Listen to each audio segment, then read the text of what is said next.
Hello. Oh shit, you know what? I didn't. Where's the music? Oh shit, hold on. Nope. Oh, actually, where the hell? Huh. I alt tab and my music app doesn't come up. That's interesting. There.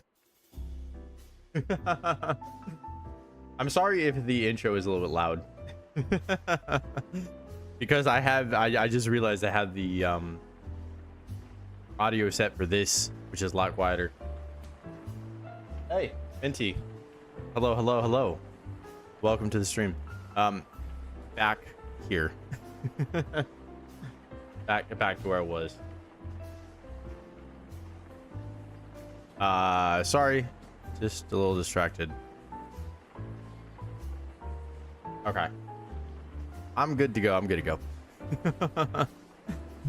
Welcome, ladies and gentlemen, and everyone in between and off the spectrum. My name is Prince Katsuna, and today I am here with Full Metal Alchemist Brotherhood tier list. Now, I figured I can't let this show go. I didn't show up last night. Oh, there's no complaining. Also, I didn't stream last night. I don't stream on Tuesdays, only Monday or Sunday, Monday, Wednesday, Friday. I assume you mean though for Monday when you said that you couldn't be there and had to leave. But yeah, I wish I could stream every day. I'd have to get paid in order to do that. But yeah, so I have not been able to let go of this show.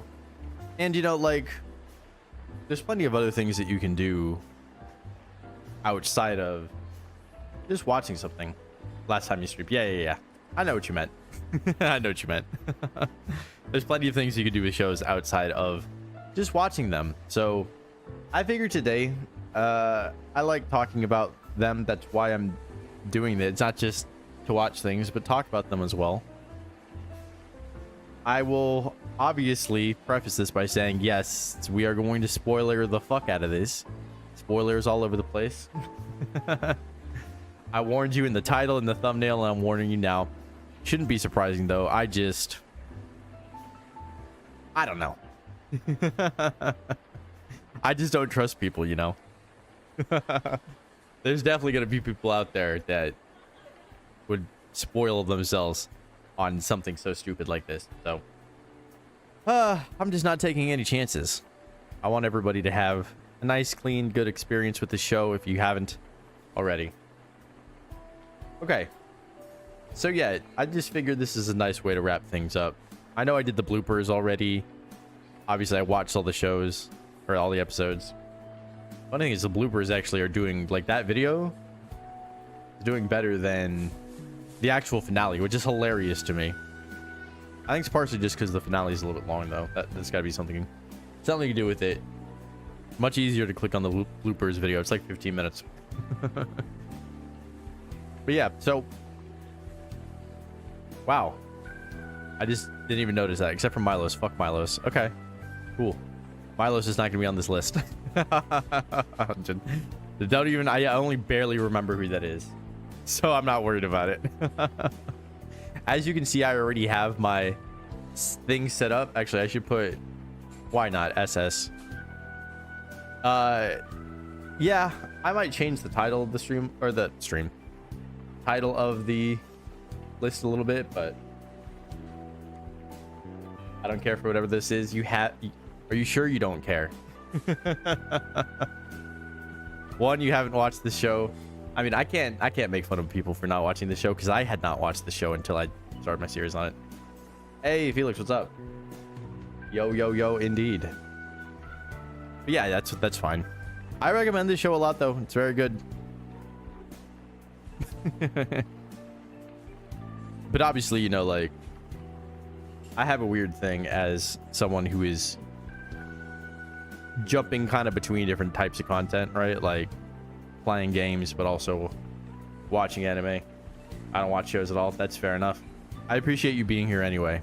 That's what I was leading up to. Just for the sake of support, like, I really appreciate that. Everything's all good there. So yeah, it is an awesome show. Good. I'm glad that you've seen it. I need people to talk about it with.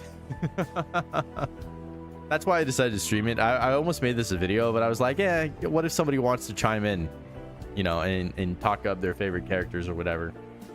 How are you? I'm doing good. Part of the reason I want to do this too, because it was a nice, like, chill idea that doesn't require a lot of effort, intensity, you know.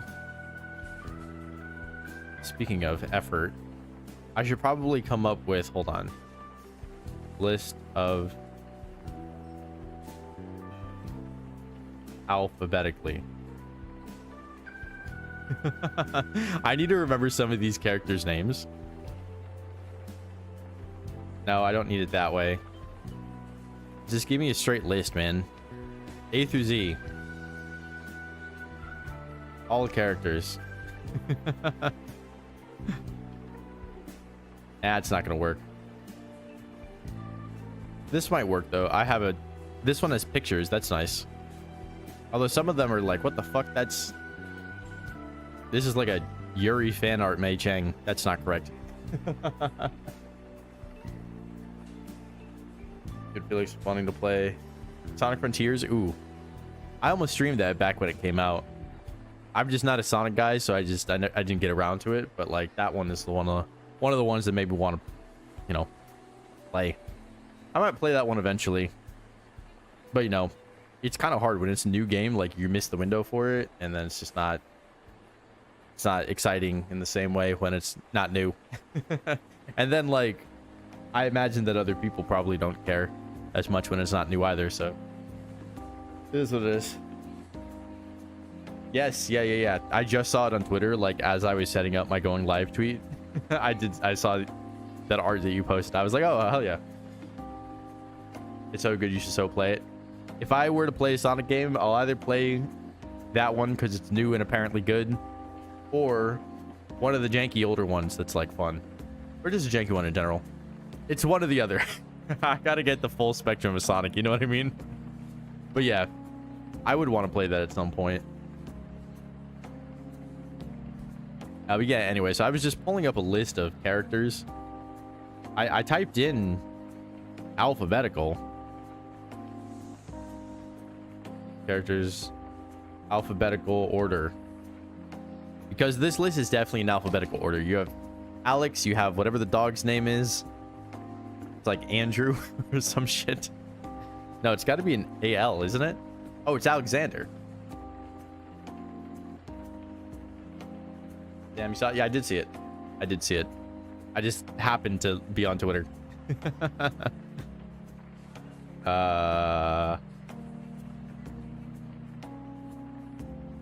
Hold on. That has nothing to do with Full Metal Alchemist Brotherhood. I'm literally just trying to find the characters in alphabetical order. It's not working, so whatever. I want to go back to where I was before. Oh, that didn't. Oh, okay. God damn it. I'm doing this on my phone, so it doesn't work as well. This one. It had the pictures. Can you play Undefeatable? What's Undefeatable? I don't know that I've heard of that. Oops. Thanks for the boops. Being booped will not make me want to play a game necessarily, but it doesn't hurt. But yeah, so I don't remember a lot of these characters' names. I'll be perfectly honest. If I forget any of them, I will just rank them. I'll just rank them based on what I remember anyway. So, we'll make that work, I guess. Because I'm looking at these and I'm like, half of these, I'm like, who the hell is that? Or like, I have vague recollections of them. Oh, it's a song. I see. Song from Sonic Frontiers. I don't want to grab another window in order to like play other music, because I will have a hard time focusing on juggling multiple things at once. I will listen to it though. I'll give it a listen. I've heard a little bit, like I've just seen basic scenes, but Yeah, I'm gonna leave my music on because it's gonna play for like 80 minutes, I think. So yeah, I'll listen to it in my own time for sure. But yeah, so I was about to talk about my tiers and I totally just forgot. That's what happens when you have other things going on. Like, we're just warming up, we're getting into it, you know, we're all just talking and hanging out. Oh, you mean, okay, I thought you meant put it on right now. I wasn't expecting you to put it on. That's fine. No worries. I'll give it a listen though for sure. All right, so I gave myself a pretty wide spectrum when it comes to rating things, because I think the more categories you have, the more there is to talk about. And I don't like lumping everybody in like one category, because you get a big range of characters within one category too. So I have a lot. We'll start from the bottom. F tier characters that I actively hate. I mean, come on.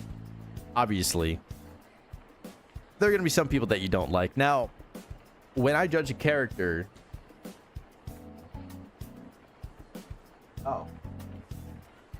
I didn't realize /J. Sorry. I'm looking at my chat from like a weird angle. So sometimes I can't like read certain things that well. I need to get a better setup. Or there's some other thing. Totally didn't notice. I'll have to go do some stuff. Yeah, no problem. I know that you don't know what we're talking about really anyway, so don't worry. I'm just glad that you showed up and that you had the stream on. Thank you so much. But yeah, when I talk about characters, right, I want to talk about them in two ways, right? There's the difference between liking someone as a character, right, and liking who they are as a person. So sometimes I might like a character just because they have, you know, some sort of fun or attractive or whatever quality about them, but it doesn't mean that it doesn't mean that I think they're good characters, right? A good character is someone that is effective for the story, for better or worse. And on the flip side, this happens more often, honestly. There are characters that I absolutely fucking hate, but I can acknowledge are good characters, important for the story, well written, etc., right? So F tier is for characters that are neither of those things, that I either think just suck or I just hate them in general. Okay? E tier, I don't remember or I don't care. I feel like you're so right. Yeah, I know. I appreciate I appreciate being told that I'm right. But you know, like, that's just to say I might think one way or the other, and I might rate someone based on one side that I see, right, as opposed to the other. I might like a character and put them kind of high just because I like them in general, but that doesn't mean that I think they're like super deep character or whatever, right? I might take someone that has more depth to them but put them lower because I don't like them, or I don't like the way they're written or whatever. So yeah, that's kind of a disclaimer. But that's why I put I don't remember or I don't care for E tier, right? Because like, if I can't remember who they are, they probably weren't very memorable anyway. Or I can just put I don't care for characters that I don't think very highly of, where I'm just like, yeah, whatever. I don't think that they contributed much, even if they're a little bit more important to the story, right? So whatever. D tier, I barely remember them, right? These are characters that are mostly just like side characters that showed up a little bit that didn't have much personality, so it's more of a neutral tier, right? C and D are typically like more neutral, especially if I have an E tier as well. A lot of people just don't do E tier, and I'm just, yeah, why not? Fuck it, why not? These are characters that I barely remember, right? Their only defining trait is that they're not very memorable, which is why I don't put them in C tier, because they're a little bit worse than that. Does that make sense? C tier, begrudgingly accept. Really, I just named this one because of one character that I know I'm gonna put in this tier. I haven't thought about like everybody yet, but like a couple people I know. B tier is just, they're cool, generally positive about them, right, for whatever reason. Again, probably not characters that have a whole lot going on within the context of the show, but that's okay, because, you know, generally I still think of them positively. A is just characters that are awesome, just like everything about them is great, but maybe they are not like super deep or lovable to the point where I find that they deserve to be S tier, because S tier is just the best of the best, right? The best characters, period. But I have to have a personal favorites tier, and of course I have to make that tier purple because that's my color. So that's the idea, right? Personal favorites, I think I'm going to limit them to 4 because, you know, 4 is my number. I have 4 tails after all, and I like categorizing things in 4s. I think that's actually an underrated way of categorizing things, because like with 3s, there's kind of, I don't know, odd numbers. 3s is kind of satisfying, but I feel like the 3 that I would choose for this it would be pretty boring. But they are my favorites, so like whatever. So yeah, I'm gonna go one character at a time. I'm not gonna go tier by tier. I'm gonna go character by character. So yeah, I'll try to contextualize everything that I can think of, and this is just, yeah, wrap the book on all these guys, at least as far as I remember anyway. Okay, starting with Mr. AA, Alex Armstrong. I'll be honest, at the beginning, I thought he was going to be a lot more important than he ended up being. You know, like, he was in a lot of the early episodes, but then towards the end, he was kind of an afterthought. He didn't really have a huge, like, arc, I guess you can say. Because his arc didn't really appear, like, I wasn't sure what it was until, like, halfway through when they started talking about him crumbling during the Ishvale War, where he like refused to fight. And I was like, wow, that's a really interesting thing to know about this character. Why didn't I learn that like sooner? Like, I know the actual information that we got about him in that role, like seeing it actually happen, like it's fine that that flashback happened to where it happened, but he got left behind so hard. Yeah, right? Like, I'm glad I'm not the only one. But he was so important early on, and I was like, wow, this guy is so helpful and powerful. Like, clearly, there must be more to him than that, right? And I guess to a degree there was. But, like, I feel like early on it could have used some people just, like, talking negatively about him, and just, I would have liked to see how that experience affected his reputation. You know, because it's not until Olivier shows up that we finally have someone that literally has their opinion of Alex changed from that incident, right? I think early on I might have questioned too why he's just a major. I'm like, that's kind of low for how powerful he is, and now we know why, right? It's like, oh, okay, there was not a lot of how shall I say, success from him. Exactly, yeah, exactly, right. So it makes sense. He was kind of all brains, or all brawn. I wouldn't say he was stupid, but he was kind and cool. I generally think highly of him. I just think that he was a bit of a wasted character, so that's why I'm not putting him in S. I will put him in A though. Alex Armstrong being A tier, awesome. That's why I named it awesome, because it's, you know, A tier alliteration. I think that just makes sense. I just think he gets outclassed by some of the other important characters that ended up being a lot more important than him. Who we spent about the same amount of time with, right? Who just had much more interesting stories. Okay, I think the dog's name is Alexander, right? That's why he's next to Alex and Alphonse. I mean, it's a dog. Like, I don't know what you expect me to do with the dog. Just, yeah, dog good. Dog always good. I can't put him in A though, because, like, I mean, it's a dog. It doesn't have any, like, personality. It did kind of have a character arc, but mostly just because he got fused with what's her face, who we're going to see later, I think. Is Nina on here? I don't see her. She must be, right? Wow, there's a lot of N or M's, I'm realizing. I don't see Nina. That's weird. Or no, is that her there? I thought that was Hughes' child. Is that not Hughes' daughter? Or is that Nina? I don't remember Hughes' daughter's name. But no. Nina wouldn't be before. No, because that's Mustang. So M, N. I forgot what this guy's name is. O. So yeah, that must be Nina. Okay, I got it. But yeah, it's a dog. Dog good.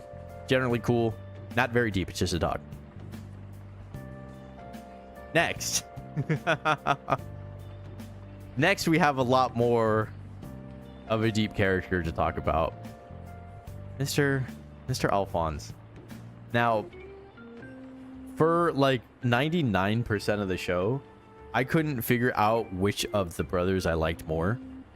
And it's really confusing for me, right? Because I don't think I've mentioned this, or I think I might have mentioned it in one of the videos, but like, I have two brothers, right? And I'm the middle child, so I have an older brother and a younger brother, which means I know what it's like to be the older brother and the younger brother, right? So I relate to both of them a lot in that regard. And like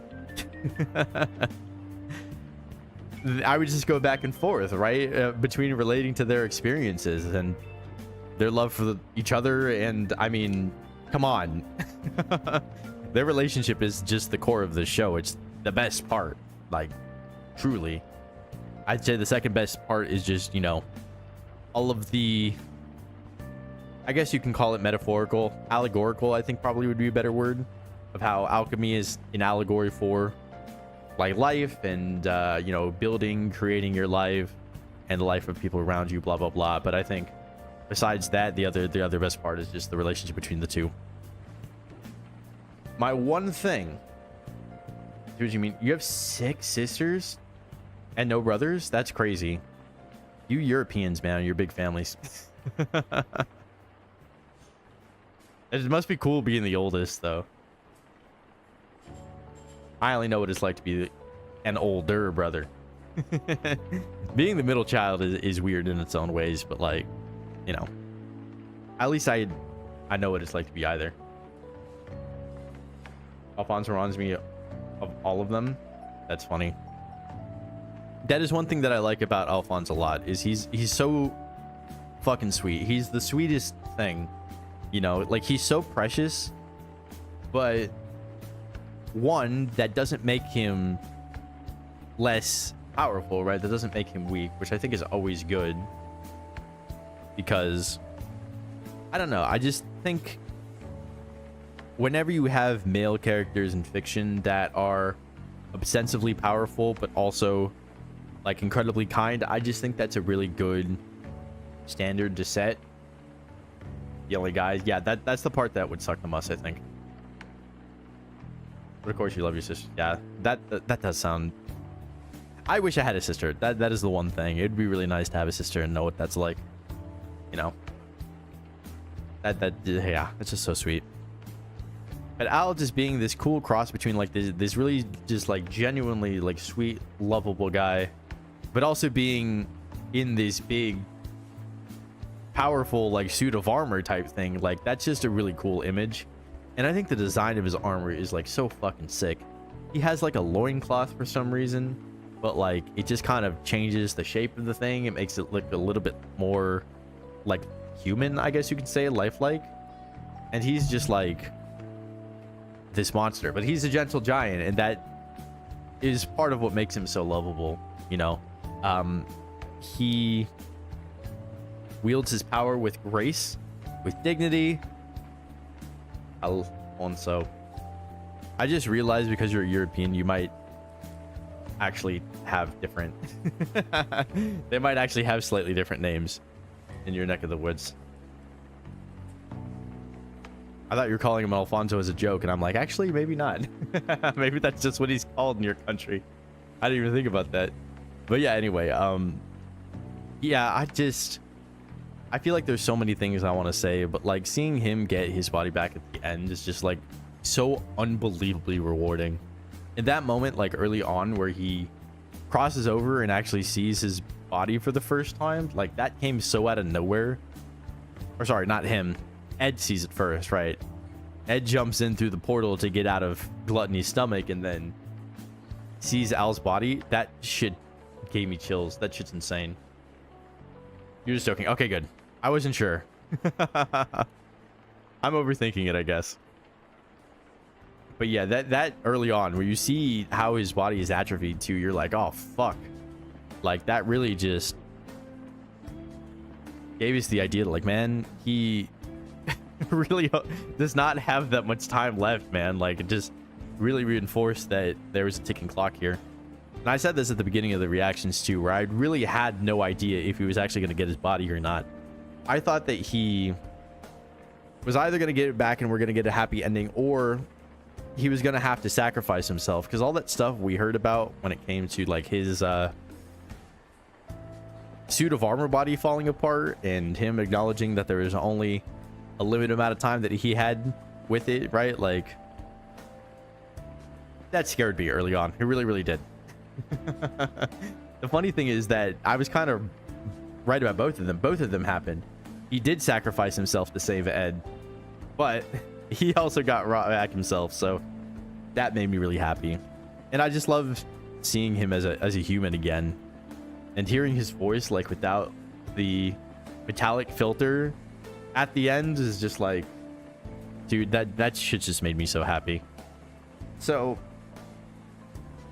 I mean, how could you put him anywhere but the top, right? I know you said S earlier, but like, dude, I love this guy so much. I think he has to be SS, because he was, for a lot of the show, in contention for my favorite character. I don't think that he is my favorite, but he's definitely in the top 4. So like, how could you put him anywhere else? Like, seriously, he's just such a phenomenal character, and he's so sweet, but like, that doesn't make him naive. You know, a lot of anime will play that up, where it's just like, oh, they're so kind that they can't, you know, predict when somebody's going to lie to them or try to, you know, manipulate them or something. Like, Al is very smart. There are several times where he just like really locks in on what's going on, what's important. And yeah, he's the fucking best, man. Now, I don't know who the fuck this is. Like, seriously, I can't. This is such a bad image of their face that I can't really read it. So I'm not super worried about it. I really could not remember. I'm just gonna, yeah. Who cares? Not important. There are so many characters to go through, and I've talked so much about the ones already.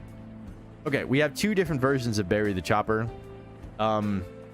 This is the one that didn't have Barry in it, but I understand like why that was important for us to see, that like the body could live without its soul, right? Like, to see that early on. So I'll put Barry, not Barry, other Barry, and begrudgingly accept, but actual Barry the Chopper I actually liked a lot, so I'll put him in there. Cool, because he was cool.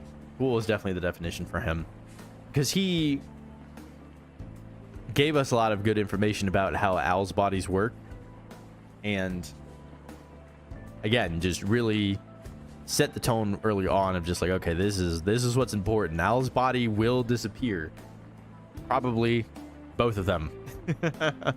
Right? Like, not just the human one, right? But the metal one will go away at some point too. So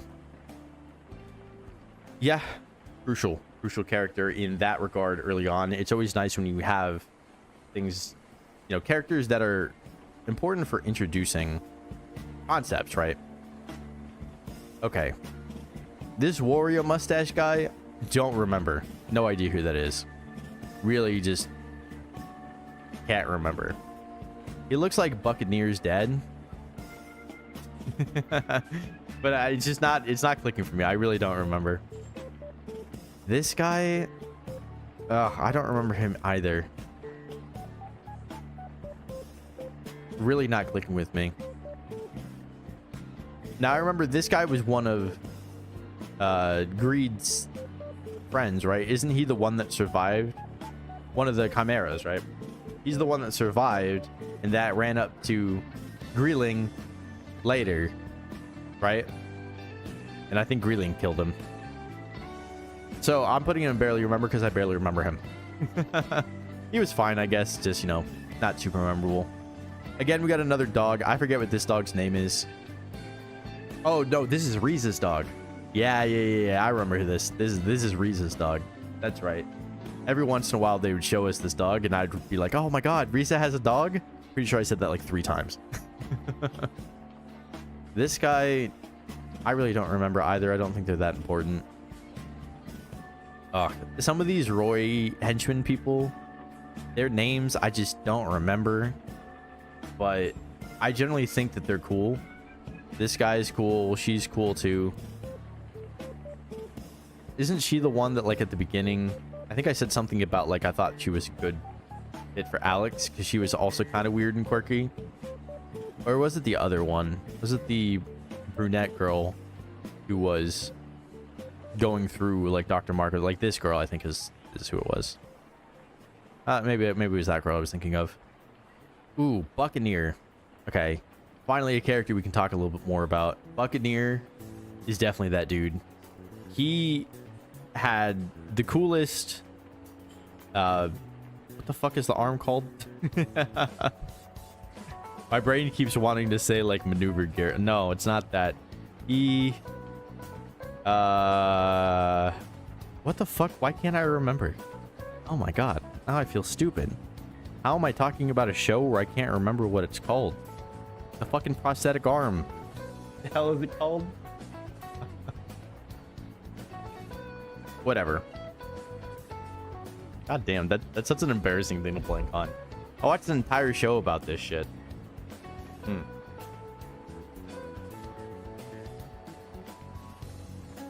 Sorry. I made myself a cup of vanilla chai, and it's just now cool enough to drink. It's fucking delicious. I love it. But yeah, god damn it.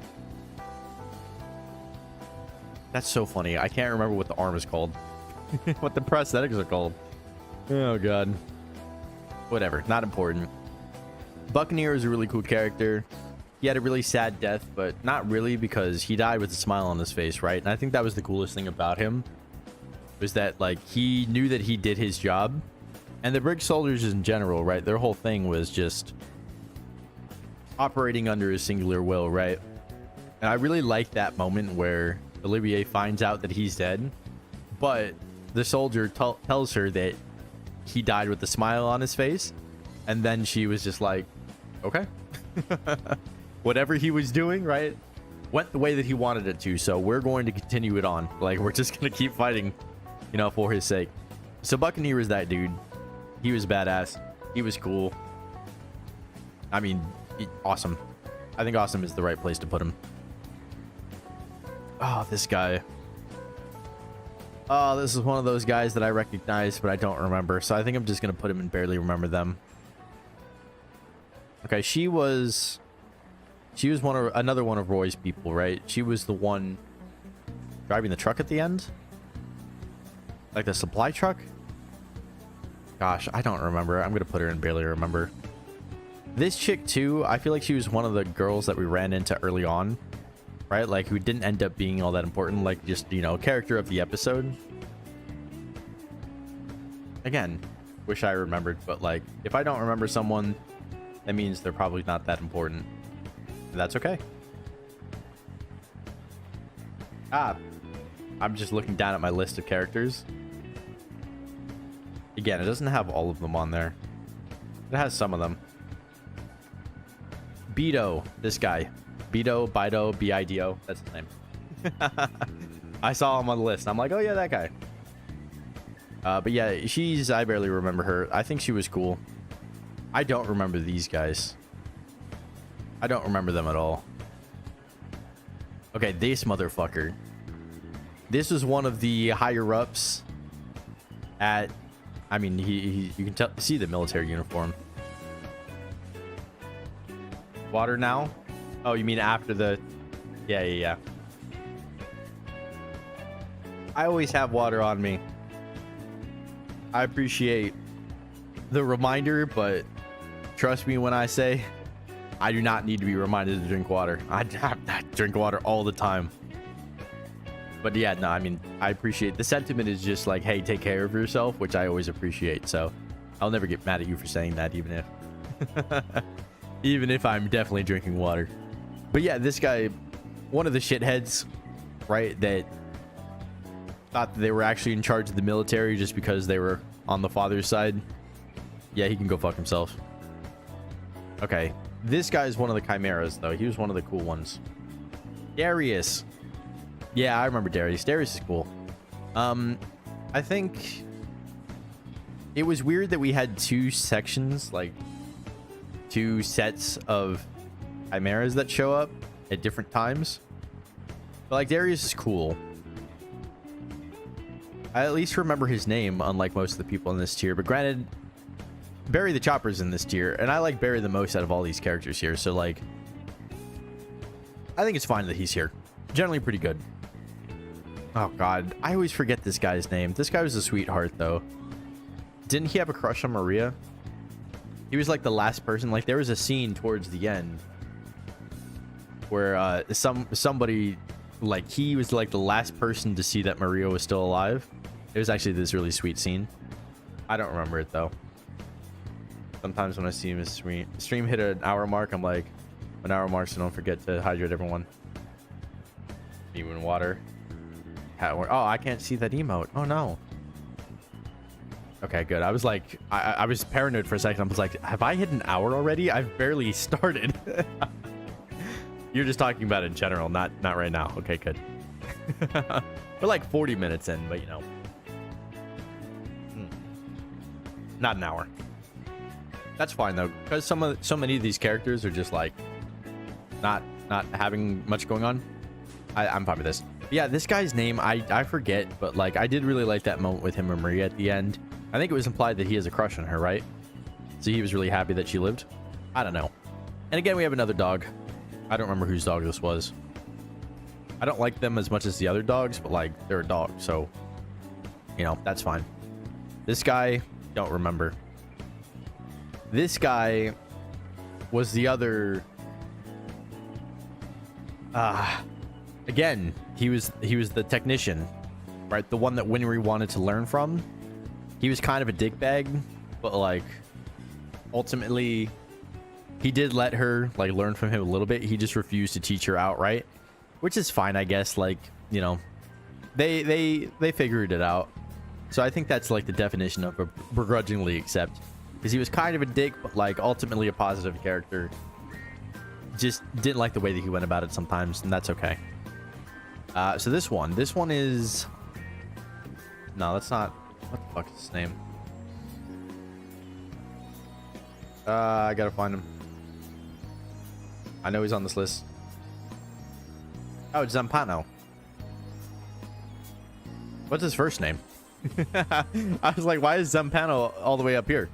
Granted, they're not all in perfect alphabetical order, because L'Enfant is at the bottom. Maybe because her name is technically Chinese characters. I don't know. Also, wait, this is the same. Oh, no, they're slightly different. I don't know who this is either, so I'm putting them together. Zampano was cool. Mostly liked his name. But again, I thought that these guys were a little bit redundant. There were too many. Like, why we got two separate pairs of them, I'm not really sure. But it is whatever. Ah, fuck. Again, I don't remember this guy's name, but he was her wife, right? Again, definition of cool. This guy's great. He didn't have a lot of support or a big role or anything like that. So, you know, D tier makes sense. This guy, another one of the higher ups. I don't think he was one of the ones that we liked. I'm going to put him in here because I don't remember him well enough. And if he was a bad guy, I don't care. I'm just happy to move on because look who we have next. Look who we have next. Eduardo.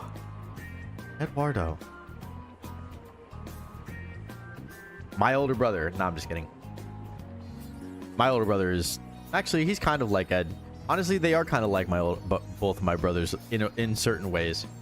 Like my older brother is a little bit more like fiery, emotional, but like still a sweetheart. And then my younger brother, he's the tallest of the three of us, so he actually is the gentle giant. He's the sweetest thing in the world. So yeah, they actually do kind of fit a little bit. My older brother's not short though. He doesn't have a Napoleon complex. He's the same height as me. But yeah, other than that, not a whole lot of similarities between the two. I will say about Ed really surprised me. At the beginning, I kept talking about like him being a hothead, but like every time I thought he would do something hot-headed, he would always do something like surprisingly intelligent or calm or rational or whatever. And I'm like, I said this a bunch at the beginning. I'm like, wow, for such a hothead, he's also very, you know, very smart and thoughtful and blah, blah, blah, and all these things. And eventually I just had to accept that, like, okay, he probably, I don't think he is a hothead, actually. I think I was just wrong about that. I think that was just my perception of him based on some of those early episodes. Because, I mean, like, he does have a bit of a temper, I guess. And he is very emotional and he will lash out at you, but, like, at the beginning, it was kind of out of insecurity sometimes, like, whenever someone called him short or, like, you know, made fun of him for not drinking milk. But those things are very simple, all things considered, right? Like, it's not really that big of a deal. And it wasn't as indicative of his character as I thought it would be.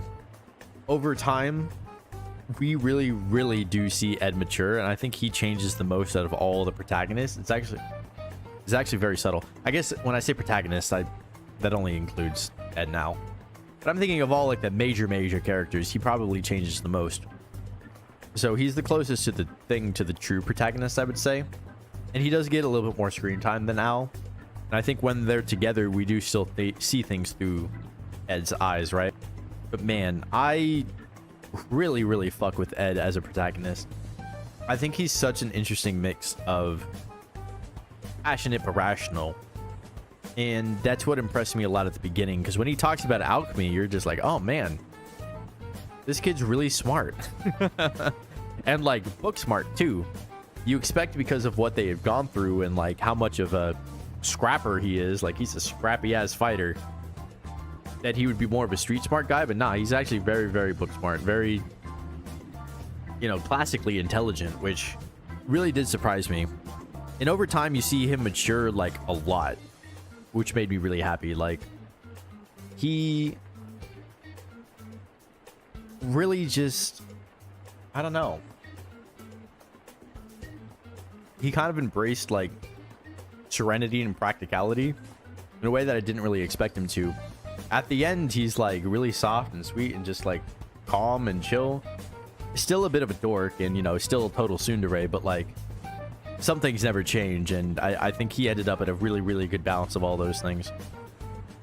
And I was worried early on because they kept making the short jokes, and I thought that was going to get bored, or I was going to get bored of it. And I really would have had they kept doing it, but they really did kill that very early on. Because at the beginning, if you remember, they're in, like, every episode, pretty much, that he gets called short. Like, for the first 8 to 10 episodes or something like that, there's always at least one short joke. And I'm like, okay. At a certain point, I just I get it. But I actually really do like when a powerful masculine character is actually short, right? Because that's such a big thing in media, but also just in male representation in general, where it's like, you know, men are expected to be, like, tall and muscular and, like, fucking statuesque, right? And people get made fun of for being small, or in Al's case, for being kind, right? Like, those are two things that are traditionally not lining up with masculinity, right? With power, with strength. But, like, Ed is fucking tough as nails. I think that's my favorite thing about him. Despite being a little bit smaller, right? Like, that doesn't make him less powerful. And having smaller characters that are super powerful and cool are just, like, it's just really great. It's funny that I say that, though, because I'm not short. I'm regular height. If anything, I'm slightly above average, but I'm not 6 foot. So, like, whoever you talk to, that might be their definition of tall for a guy. But that's the kind of thing that I mean, right? It's like, that's kind of unrealistic and stupid. Like, that shouldn't have any bearing on how talented or whatever anybody is. But Ed's like the epitome of that. And I think because of all that, I really do think that he is probably my favorite, ultimately. Because I talked about how much I love Al's design, but Ed's design is, like, equally cool. I love the blonde hair with the red cloak. I love the design on the cloak. I love his arm and leg, right? And his arm being able to transform through alchemy to be, like, whatever tool he wants it to be. Fucking cool. I kind of wish they used that more, because they actually just had him use a blade a lot of the time. Which is fine for fighting, but, like, Maybe they needed a shovel at some point, or you know what I mean? Like any other tool. Would have been cool to see them be a little bit more versatile with that, but it is what it is. It's not really a complaint. It's just something that I was kind of hoping to see that I didn't end up seeing, if that makes sense, you know? Because I thought I might see it, and I ended up not seeing it. I might have got leaned into that more if I was writing the show. It is what it is, though. Ed is that dude. Probably my favorite. Just a really, really, really complex character, but like in a good way. And while he has flaws, like he's still such a fucking hero. Like just such a true hero. Just always his passion sometimes comes out in anger, sometimes comes out in, you know, like these insecure, like kind of self-defensive ways, but like at the end of the day, dude puts up. He doesn't shut up, he puts up. And you can't fault him for that. Okay, this one here, this is Hughes's daughter. I think putting her in there cool is enough because she's fucking adorable. But again, like her whole thing was just to be adorable and to be sad about her dad dying. That did suck. that was really rough to watch at times, but she was super lovable. I thought she was really, really, really great in that regard. Okay. I don't remember who you are, so we won't talk about you. Envy. Oh, man, Envy. Envy, I think, out of all the sins, at least at first, was the one that I cared about the least, that I didn't really think about very much. I didn't have high opinions of. But I really liked the way that they brought Envy back around, because Envy's whole thing at the end was that he was jealous of human beings in their relationships. Because at a certain point, I kind of realized, I'm like, wow, every time we see him, he's making fun of them for being sentimental and for like caring about each other and, you know, fighting for each other. And I'm just like, at a certain point, I'm like, oh, that's what he wants. He's envy. He's envious of that. I do think it was really satisfying the way that they, you know, ended up working that into his character, because the sins are meant to be the embodiment of the traits that they embody, right? That was the whole point. The father was removing those things from himself in order to be perfect, right? But he was sacrificing his humanity in the process because he could not accept his own flaws, right? I'm starting to talk about the father. We'll get there. I'm obviously right next to him, but I think Envy, out of all of the sins, might have been the one whose character arc, who I think was the most reflective, maybe, of or the most epitomized, like, his actual trait. I think some of the other ones I don't feel came all the way back around that way. So like Envy, I would have put Envy very low early on, but like by the end, I'm like, okay, I begrudgingly accept Envy wasn't that interesting as a character, but as a character arc it was, because, you know, I just didn't really enjoy Envy's interactions with other people, especially when he killed Hughes. That sucked. Okay, Faultman. I really like that he was, I don't know, it just made everything feel a little bit more connected, where he was one of Roy's men at the beginning, but like when Bradley was essentially torturing Roy by splitting up all of his friends except for Riza, who he made his like personal assistant, aka a hostage. Yeah. I did really like that he showed up later when we went to Briggs and like, oh yeah, that's where he got transferred to. That was cool. As far as personality, I mean, he was just kind of like the how should I describe it? He was just kind of like the happy to be there guy. So for that reason, like, I don't know, it's tough. I like him more than anybody in this tier, in the B tier, I think. But I don't think he's on the level of like a Buccaneer or an Alex in terms of lovability, but he's definitely one of the highest B tier characters. And you notice that I'm not like putting these people in order. I'm just kind of listing them, and when they come up, I'll just put them at the end. Okay. The father. I will be honest. The reveal that he was not Hohenheim, that he was a complete separate entity, fucking awesome. Crazy, out of nowhere, super unexpected. Didn't really make any sense, but that's kind of the point. It wasn't supposed to make sense. Because we didn't have all the information that we needed at that point in time, right?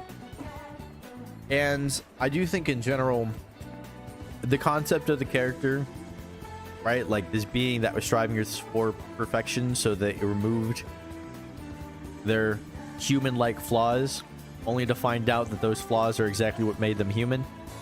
I did really like that as an idea. If anything, I think that because of what I was saying before, where the sins didn't all come around for me, I thought it would be a lot more satisfying if each one of the sins had that full arc, in that like we learned from each and every one of them, like, hey, this is why these traits are necessary in human beings, even if they make you imperfect, right? So I kind of wish we had a little bit more about that. And because we spent so long, you know, waiting to learn who he was, I feel like we didn't spend enough time with him, really. So I think he was a fitting main villain, but because he was teased for so long, we didn't really get to know him well enough until he was gone. So it feels weird, but I'm going to put him in A because I don't think that he's one of the best characters in the show. I just think that he is an important one of the main villains, but like, or sorry, not one of the main, literally the main villain, but like not that crazy. More crazy in theory than in practice, I would say. Okay, this is also one of the bad guys, right? I got these two confused a little bit. One has glasses, one doesn't have glasses. But like, this guy was important early on. I think Envy disguised himself as this guy at some point to get some information. I think he had something to do with the Maria thing. Again, not super fresh in my mind, but I remember not liking this guy. He sucked. This guy I don't remember. This is another one of Roy's guys. I think he was a little bit less cool than the other ones, but like, again, all of Roy's guys are cool to me. So they're cool. Oh god, why do I always forget the grandpa's name? I gotta say, like, this tiny little Fu Manchu guy, like, just throwing hands, cool to watch. Like, super cool to watch, like, legitimately. At first, I didn't think that much of him. I'm like, yeah, okay, he's kind of okay. I like the other characters a little bit more, but again, when he was fighting Bradley for the sake of Ling and Lanfant, like, I really did start to like him a lot more. So I think I will put him in awesome because he really went all out in that fight, and it was fun to watch. And his death was really sad. I mean, he's old, so like, you feel a little bit less bad about that, but he died protecting what he cared about, and that's always sick. That's always nice, I guess. Yeah, I don't know. He was a badass. Fun to watch. Died in a cool way. So like, yeah, I think he's better than all these characters here. And he definitely appeared more than most of these, pretty much all of these characters, actually. Definitely more important to the overall story, especially at the end. Because him helping to weaken Bradley was really the only reason that we won. Him and Buccaneer, right? Okay, I'll be honest, these characters I don't remember super well. Don't remember, don't remember, don't remember, don't really care. Gluttony. Michael, hi. Hi. Welcome to the stream. I don't know how long you've been listening, but I hope you like this show. I hope you're here because you like this show. But yeah, the reason I did this is because I reacted to this entire show on my YouTube. So, you know, if you want to see that at some point, by all means, on the channel. I should have probably linked it or something. I did put this stream in the playlist for the reactions, but I guess maybe I didn't think about that. I don't usually do stuff like this. I mean, I don't usually stream any of the stuff that I react to or anything about the stuff that I react to, so, you know, I'm still figuring stuff out. But yeah, Gluttony, I gotta say, I was kind of waiting for Gluttony to be more important. There was that whole thing where he sucked Ed and Ling into his stomach, but that wasn't like an interesting thing about him. That was just an interesting thing involving him, if that makes sense. Once they were in his stomach, like, it didn't matter what Gluttony was up to or what he was doing. And the thing that kind of pissed me off the most about Gluttony is there was one point where the father broke him down and was like, I'm gonna rebuild you and I'm gonna rebuild you better. And I can't for the life of me remember what exactly he did to make Gluttony better. Like, Gluttony came back and he was kind of exactly the same. So, like, I don't know. I feel like he was a bit of a wasted character. He was just kind of like the silly, weird guy, like early game boss type deal. Where he just kind of helped introduce you to the idea of the homunculus, but like he wasn't really that important. So I don't know. He's kind of cute though. I just don't care. There was nothing about him that made me care. So this is why I put this list here, because I was thinking, you know what? I don't like Gluttony very much. I don't really care for him. So I guess I'm going to put him here. It feels weird because all these characters, like most of them I don't remember at all. But Gluttony I just don't like.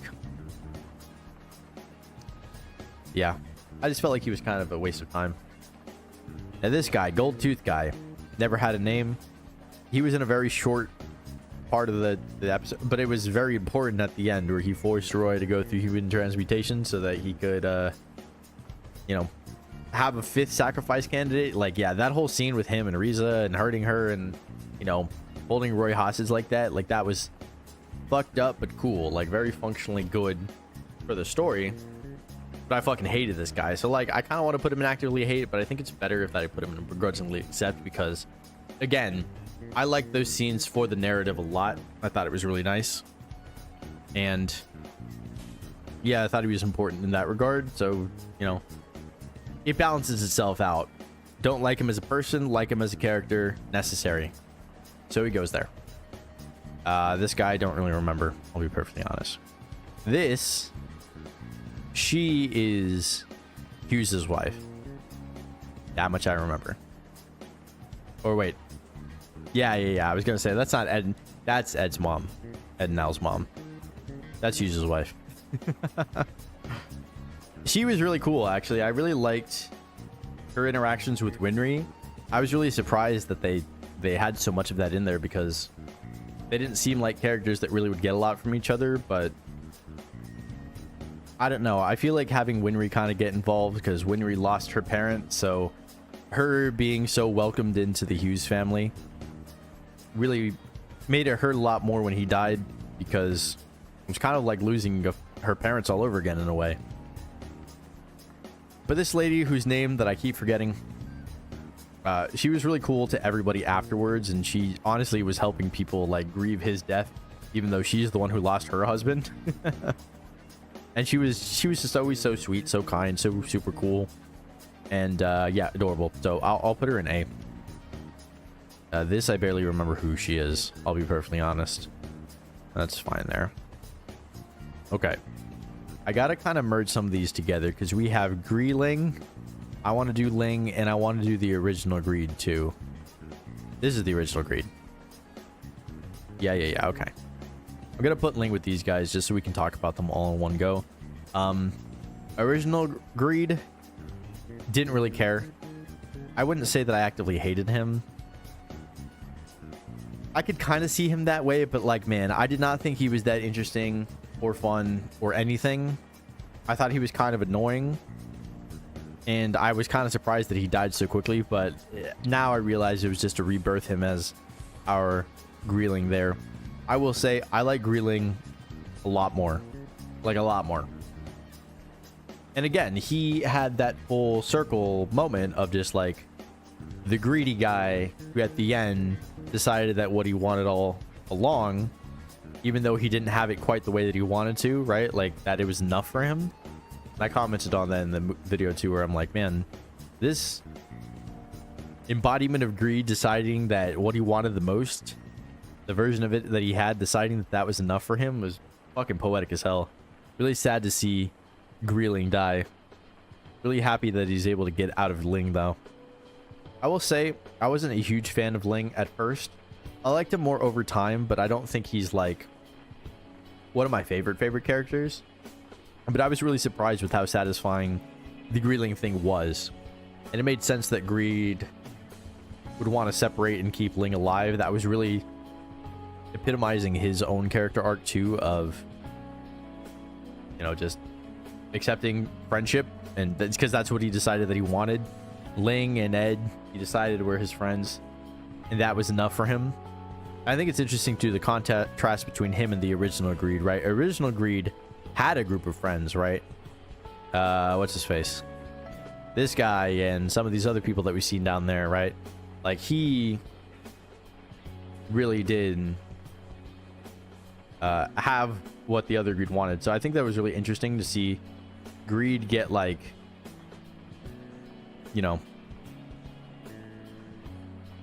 yeah, like reiterated, but also he didn't have what the previous Greed had, right? So he was just essentially he was taking a step down, even though he was way cooler and more interesting for it. I don't know. But I think what I'm gonna do, I think we're putting Greeling in best.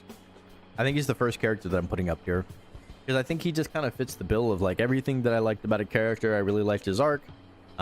I didn't think I was gonna like him after he merged with Ling, but it was a cool moment when that happened. It was very out of nowhere. I didn't expect it. It's cool the way it was executed. Cool way that it ended, right? Like, just really, really solid, well written. And out of all of the sins, for sure, his arc was the most satisfying by like a long shot, I think. That's just me anyway. I think regular Ling can go in A. I think that makes sense. I thought I was gonna hate him because I wasn't sure at first. I really, really, really was not sure, but I ended up really liking him at the end, so that's cool with me. Grumman, begrudgingly accept. I don't think that highly of him, I'll be perfectly honest. He was cool, I guess, but really it was just I didn't like that he kind of revealed at some point, or at least to the audience anyway, that he was like, oh yeah, secretly I really want to take control, or blah blah blah. And I'm like, okay, that's kind of lame. And it kind of made me sad that he was put as the Führer at the end of the show, but I get why somebody else wasn't, even though I was saying that that person was going to get there the whole time. Whatever. God, this guy. I almost remember who that guy is. I could just tell by the look in his face that I just wouldn't like him, so I'm just going to put him there. John Havoc. I will say, out of all of Roy's guys, I think John's thing with him getting hurt and not being able to fight, but like, you know, the passing notes and still being able to help. And then at the end when Roy was like, no, we can use the Philosopher's Stone to heal him first. That shit made me really happy. And I also like I said, that he reminds me of John from Attack on Titan. Because they're both Johns. They both were called the horses. Somebody else made a comment about him having a force face, and I'm just like, oh my god, it's the same guy. So John gets to go in A tier. Riza fucking Hawkeye, dude. Oh my god. Riza goddamn Hawkeye. She's one of the characters where I'm like, fuck. Do I put her in personal favor? Is she all the way up there for me? I mean, like, look at that. It looks cool. I mean, I definitely like her more than Greeling. That is definitely true. But I don't know. It's tough, man. Because I limited myself to 4 in the personal favorites tier, right? So, I'll just talk about her a little more and I'll think about it. The thing is, like, I really like her as a compliment to Roy, right? And it does seem like the majority of her character was like designed to be Roy's #1 partner, right? Like, their relationship was my favorite thing about their characters, honestly. Just how well they got along, how well they understood each other even without communication. And that end part where like he saves her, I kept saying the entire time, I'm like, he has to save her, right? But I knew, okay, consistent thing that she always said, she was always ready to die by the sword. She was always ready to die for Roy's sake, but Roy would never let her because of how important she was to him, right? So she's just like a true ride or die. Yeah, I mean, I think I do have to put her up here. I'm just thinking of all the characters that I want to put in best here, and I'm just like, yeah, I do like Risa more than all of them. There's only one other person I was thinking of putting in personal favorites, but I think Risa is better. I think I like Risa more. She's just the fucking best support that you could have. He's a fucking cool ass sniper, and she's like one of the strongest humans that doesn't have alchemy. She's always useful, even despite the fact she doesn't have alchemy. That's just cool. That's just cool stuff. Okay, this is the Nish Valen guy. I don't really remember him. It's not Scar, unless it's young Scar before he got scarred. I don't think so, though. I don't give a shit. This guy, this is Heinkel, right? Yeah, because he's before another H word, multiple H words. Yeah, Heinkel. My favorite thing about Heinkel was that conversation that he had with Ed or Al. I'm still fucking calling them the wrong name. God damn it. But the conversation he had with Al about using the Philosopher's Stone, right? Because Al had hesitations about it. And he was the one that told him, like, dude, all the people that exist in this Philosopher's Stone, right? They died without purpose. But you can give them purpose now. You can use their lives for good so that they didn't die for nothing. And I thought it was a really cool way of phrasing that. Because for so long, Ed and Al just did not want to use a Philosopher's Stone, especially not to bring their bodies back. And it's cool that they didn't, by the way. It's still like that they didn't have to in order to get their bodies back. But I thought it was cool that he really talked Al into using it in a way that I thought brought that theme around. You know, in a very, again, satisfying way. It's always nice. I really like when things wrap around in satisfying ways. So I think I'm going to put him in A above all of the other, what are they called? Chimeras, the good chimeras. This guy. There's another one coming up later. We'll talk about him a little bit too. This guy I don't remember. Okay. Oh, we're on Van fucking Hohenheim. So, if you've been watching my reactions for long enough, you'll see that I went through an entire fucking journey with this character. I absolutely hated him at the beginning for two reasons. One, being a deadbeat dad. Two, because it seemed like, or at least they were teasing him to be the big bad at the end, right? And then, once we learned about the father, we found out, okay, he's not actually the bad guy. But then I was like, okay, he's still a deadbeat dad, though. And also, what the fuck was he doing? Because they really made it so vague.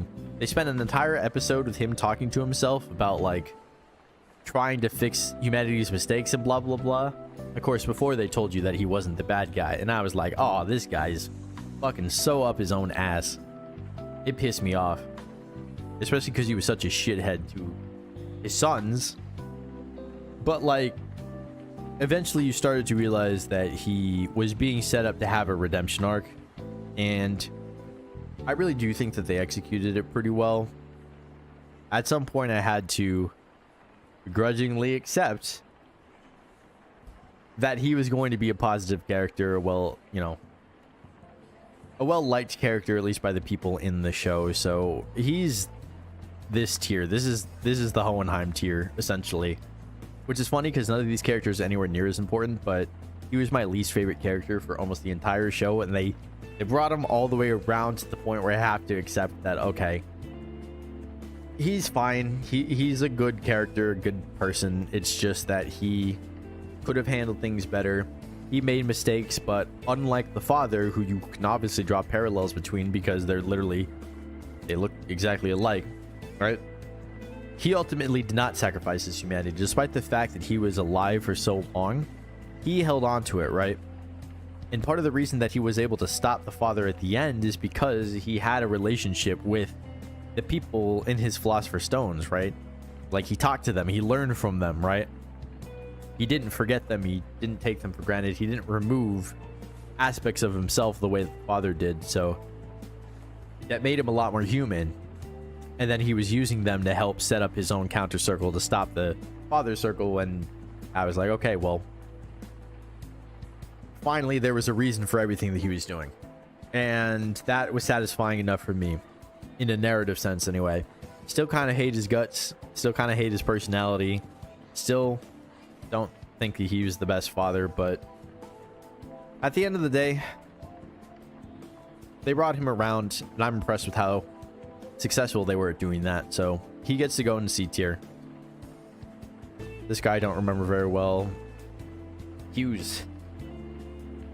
It's crazy how memorable Hughes was, considering that he was only in like 8 episodes. But sometimes that happens where like a character dies early, but you still feel their influence throughout the whole rest of the show, right? And I didn't think he was that great of a character until he died. That whole episode was just so brutal. And I really loved him in that episode too.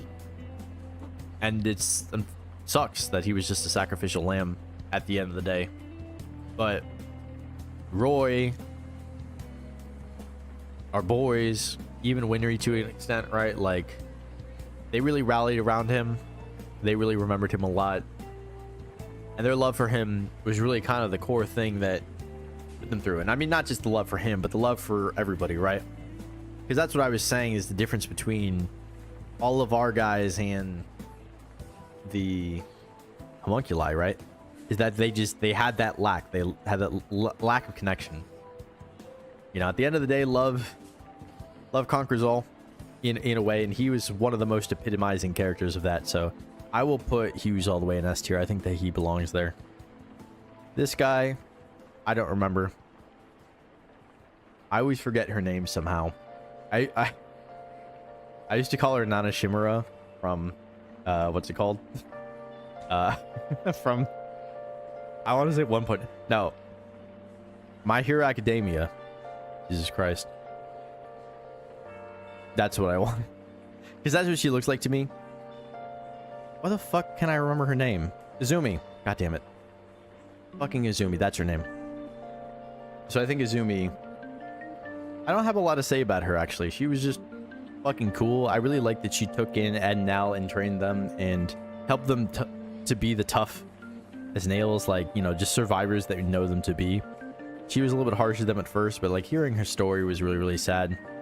I will say though, it is a trope in shows where like the awful, crazy, traumatic thing that happens to a woman is that she's not able to have children. It's a bit annoying. I don't think it was handled poorly here. I do really like the reflection between her, you know, committing the ultimate taboo and our boys doing it too. So I will accept it in that regard. But in general, I think she goes in the awesome tier. I think she was really, really cool. This guy is the last one of our 4, not homunculi, our full chimeras, 4 chimeras. I liked him. He goes into B tier with all the rest of them. Somehow I don't remember who this guy is. His skin grafted from his eyes? That's crazy. This is one of the soldiers at the end who is in charge of comms. Again, I forget his name. He's cool though. I kind of want to put him... You know what? If I'm putting her in Barely Remember, I got to put him there too. Sulf. My man Sulf. Sulf Kimbley. Do you remember, like I was saying at the beginning, that there are characters that I hate because I just hate their guts, but that doesn't mean that I think they're bad characters? I was kind of talking about Kimbley because I fucking hated him. But you hate him as a character because he's good as a character. He's a good villain, right? Like a functionally good villain. I called him that a lot because that's what he was. He was functionally a bitch to deal with because he was smart and capable and talented in ways that our characters were not, right? That's what made him a good villain. I did think he kind of went out like a wimp at the end because he just kind of died out of nowhere, and then he took Pride with him later. I don't know. It was a little bit weird how he ended. I feel like it was kind of unceremonious for him, for a character that had so much control of the early, or I guess at the middle of the show, I should say. So I'll put him in A just because I think he was a little bit unfinished as a character, right? So like he had a S tier impact at certain points, but didn't always hold up. Now a villain that did hold up, and I didn't even have to question about putting an S tier. Yeah, my Fuhrer King God Bradley. It took me so long to realize King was just his name. But yeah, he just a phenomenal villain, just incredibly well-rounded. it's kind of like him and the father. I think of it as an Azula and Fire Lord situation where, like, yeah, the Fire Lord was the big bad that we fought at the end. That was the whole point. But Azula was the one that we were fighting day in and day out, right? Week in, week out for a long time. And Bradley was definitely that dude. He was so imposing, so, like, powerful, badass, and just like a motherfucker to deal with. I mean, he's just the definition of an S tier character. Just a perfect fit. This guy looks like King Fritz from Attack on Titan. I don't remember him very well either. This guy I don't remember, but I probably would dislike. You know what? I should put these guys in dislike. I don't remember them at all. But I just hate them just by looking at them. If I'm putting this guy in there because I don't like the way that he looks, I'm putting these guys in there too. This was the young Ishvalan boy from the town, right, where they had a lot of refugees. I don't remember that much about him. I think he was generally pretty good, though. This guy I don't remember at all. Although, he might have been... No, I'll put him up. I think he's one of the Ishvalans that Ed ran into in Xerxes, right? That's what I remember him as. So I'll put him there. Okay. Our girl Lust. The thing that I hate the most about her is that she died too early. But we did need to see one of the homunculi go down just to kind of know what it would take to kill them. And it was a really cool scene watching Roy absolutely roast her alive. Funny that she's right above Roy right now. I think that's fine. I think that just makes sense. But yeah, I just wish we got more from her, honestly. I liked her a lot. I think she's so cool. But, like, she was clearly designed to be just the early villain before we really got introduced to the rest of the cast. You know, we didn't even know all of the homunculi. We only knew her and Gluttony for a long time. So, yeah. She was obviously the most important, or more important and capable of the two, though. She was definitely necessary. It just sucks that she had to go, like, that she died and they didn't try to bring her back. They brought Greed back and they brought Gluttony back, but they couldn't bring Lust back. Kind of made me sad. So yeah, I wanted to put her higher, but I think A tier is fitting for her. She was cool, but like just a little bit underused. This is the woman that raised Roy, right? Who ran, I don't know if it was a brothel or if it just looked like a brothel. It could have been something a little bit more innocent too, but she's cool. I don't remember who this is. Miles. I jokingly want to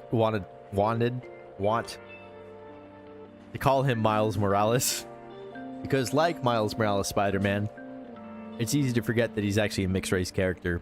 Now, I talked about this in the episode that he showed up and how much I appreciated it, but I am also a mixed race, and I think whenever you have shows that like really deal into these dichotomies and these concepts, right, where you have two people on different sides, it really is important to find some sort of middle ground, right? So I really appreciated that perspective from him, especially when he talked to Scar and the fact that he's working with Scar afterwards. He's a character that, like, I really want to put in personal favorites. The thing is, he just didn't do a whole lot. He just had one function just to provide us with that perspective, but other than that, he didn't do a whole lot. He just was really cool. So I don't know. Like, he is a personal favorite in a way, but I'm not going to put him... Oh, it's so tough. Like I said, I'm limiting myself to 4, but there's one more person that I know is going up here. So, like, do I put him here as opposed to Riza? But he wasn't anywhere near as important as Riza, right? So I'm going to put him here because I think just the role that he had was very simple, but he performed it flawlessly.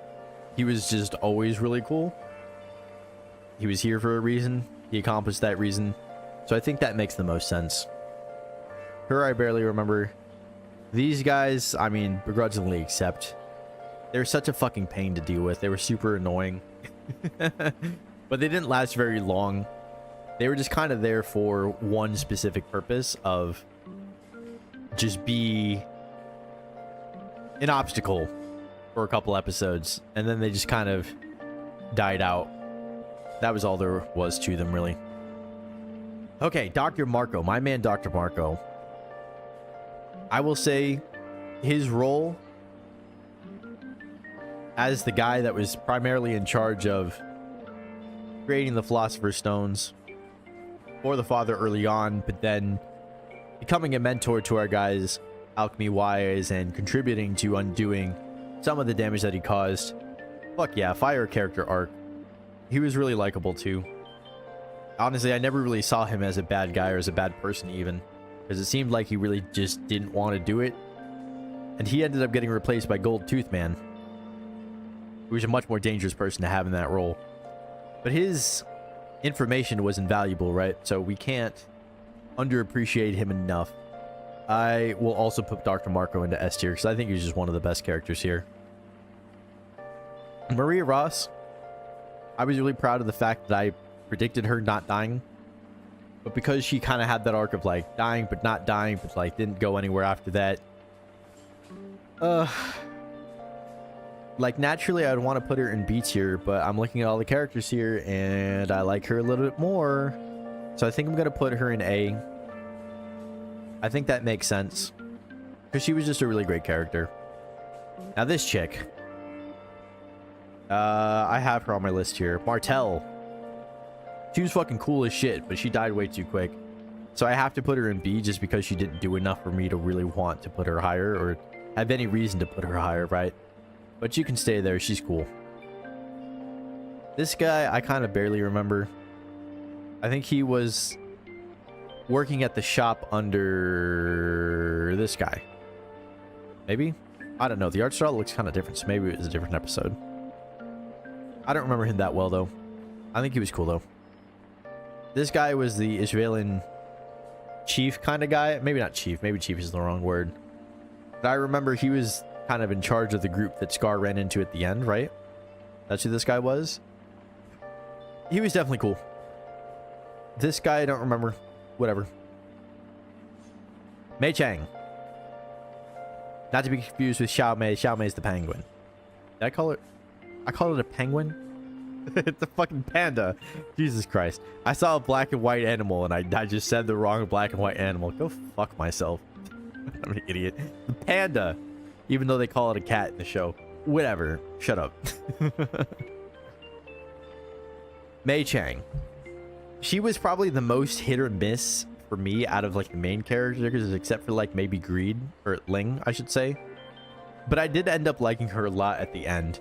Now that thing with Envy where she was gonna take him back home and then she got convinced to come back, that was fucking stupid. That made me so angry. And I'm like, I know she's like a 10 or no, apparently she's 12 years old, which is crazy because I was like 14. But I guess she's just tiny for her age. That's what people were telling me anyway. She's great though. I mean, she has sections in fights where she fucking throws hands, feet, everything. She goes hard as fuck. And I can't underestimate that enough. Or underestimate? The fuck I was trying to say? I can't underestimate that. I didn't have to say enough. She goes in A tier. She's awesome. Generally well-rounded. Doesn't have a crazy arc, but like is always useful. Great to have around. Her connection to alchemy too, right? She was the one who really introduced that to us. Made her really valuable. And there was a section where Ed and Al were trying to find her to learn from her. And at the end, Al left to learn from her, right? So she definitely was a valuable character, had a lot of valuable knowledge and all that.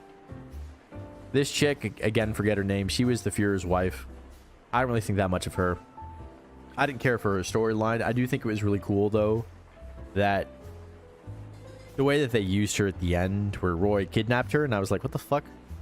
Why would Roy kidnapping her matter?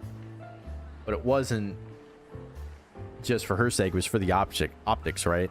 That they could help control the way that the world saw the outcome of that battle. I think that was cool. And I think that the fact that they kidnapped her just to get to her, I was like, what use could that have? But it actually did end up being pretty useful. You know, it was good, but I didn't like her that much. Okay. This is the hardest character for me to rank in a weird way, because he is so clearly S tier but he is so far and above everybody else in this list. He's just, I can't quite put him as a personal favorite, but he is so many people's personal favorites. Roy is just that fucking dude. Roy is the fucking best. It's just that I didn't connect with him on a personal level. I just liked him because of how fucking incredibly well written he was, and believable, and just fucking cool. He was just always so helpful, always so smart, always exactly what you needed him to be, even though he wasn't perfect, even though he had flaws, even though he had reservations about what he was doing. He just was such a phenomenal leader. Really brought everybody together, really made sure that everybody was on the same page. He just fucking awesome. I kept saying the whole time that like he should be the Fuhrer after, and I did like that they ended it with a kind of humble, you know, message from him, where he was like, "Nah, I'm not ready for the Fuhrer's job. I want to help rebuild Ishville first." I did really fuck with that. I'm like, okay, that is on brand for him because of the guilt that he felt from that war. Just makes sense. Nina. Hold on. Yeah. Come back here. Yeah. That's really funny. I'm surprised that we didn't have the actual Chimera version of Nita here. But like, it's just really funny. I can put her face on top of Alexander's face. That's so funny. How does it look if I do this? Oh God. I can see it. I can see it. But yeah, I think it makes sense that she goes there. Whoops. Accidentally hit a button. It makes sense that she goes there. You know, next to Alexander. She was cool, and it was really tragic when she died. But like, really that was just to show us very early on that alchemy could be used in really fucked up, disgusting ways. Yeah, it is what it is. Oh, I just realized something. That a character that I talked about earlier. That's fine. This is not who I thought it was. This is Izumi's husband. I forgot his name. I don't remember this guy at all. Whatever, barely remember. Izumi's husband goes up here. This was the other Slicer brother, the one that wasn't Barry the Chopper. He was really cool because we actually learned a little bit more about their condition from him first. Or no. He was the brothers. That's right. Because the brother, one of the brothers was in the head. He was the one speaking, but the other brother controlled the body. I thought that was a cool thing. He was just kind of only for like one episode or so, but he's a little bit less important than Barry the Chopper. I think Barry the Chopper was better, but yeah, he goes there. He goes there. He's cool. Fucking Olivier. My only thing with her is that I wish she was a little bit more important at the end. But she was such a fucking rock. And she's so fucking badass and cool. I really am debating whether I want her or Risa in the top here, right? It's just that I think Risa was a little bit more... Did I say Risa? Risa was just a little bit more dynamic and interesting of a character. I think Olivier was equally charming. I just didn't think her role in the story was all that important, and I kind of wish that it was more important at the end. So that's the only reason I'm putting her down from SS to S tier. She is one of my personal favorites, but I can't put her in the personal favorite tier, really. Because, like, my relationship with these characters is a lot more... It's a lot deeper. I just think she was fucking awesome and cool and sick. But ultimately, she didn't have a huge arc or anything like that, and that does hold her back, at least for me, from being a character that I relate to a lot in the show. This is the other person. We saw her. She had the fucking rocket leg at the beginning. I think she's awesome, even though she's not as important as any of the other characters in this list here. I mean, granted, like John and Heinkel, like, didn't have that much of a role. There was just kind of one thing about them that was really cool. One thing about her that was really cool is that she showed us, like, that those arms and legs can really do some crazy stuff. So yeah, I like that. I think she was cool. I forget her name, but she was cool. I don't even remember who the fuck that is. Wasn't this guy like the early king? I barely remember him. If I'm wrong about that, I'm wrong about that. Pinako. She's cool. Not super deep. The thing I liked the most about her was actually not her relationship with Winry, but her relationship with Hohenheim. It was really interesting that she knew that he was immortal and that she was in on it the entire time and like had to keep the secret from the kids. I thought that was an interesting angle. It was cool to give him someone to talk to that actually like understood what he was going through. And then at the end, when he died, like her finally seeing his body and just understanding like, oh, okay, he finally is at peace. He got the peace that he wanted. That was a really nice moment. I like that a lot. Salim fucking Bradley. I absolutely hated this kid. Remember how I was talking before about how I really wanted all of the sins to like come around and, you know, acknowledge that their identity was kind of rooted in this flaw and that their arc, I would like it to resemble the trait that they embodied.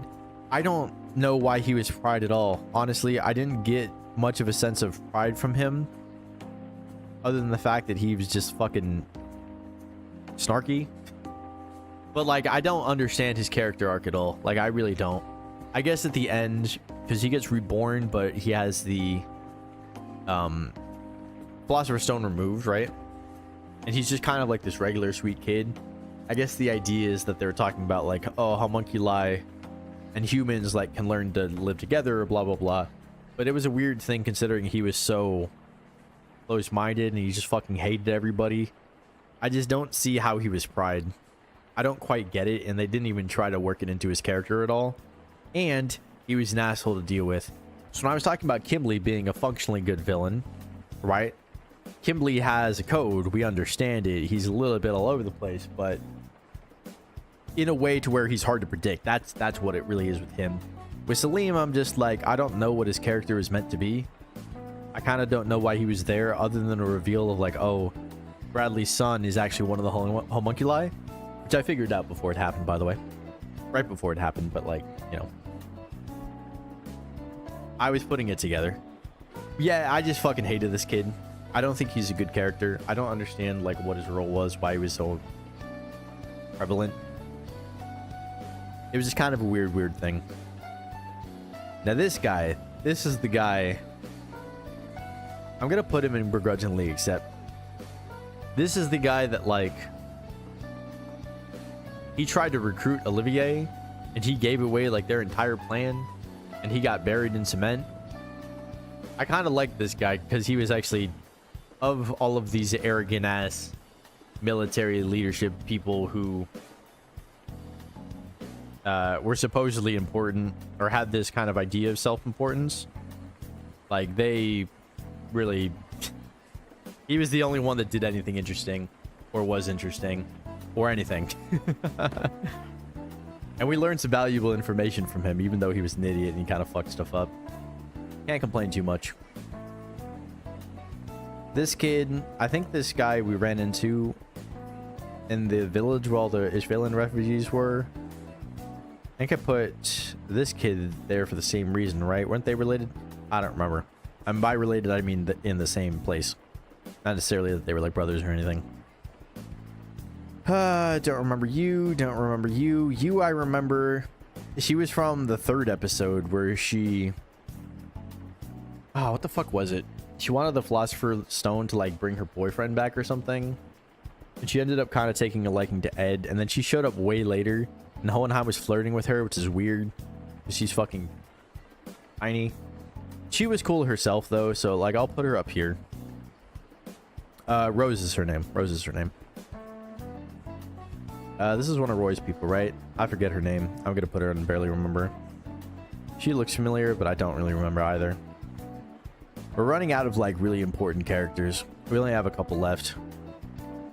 Scar.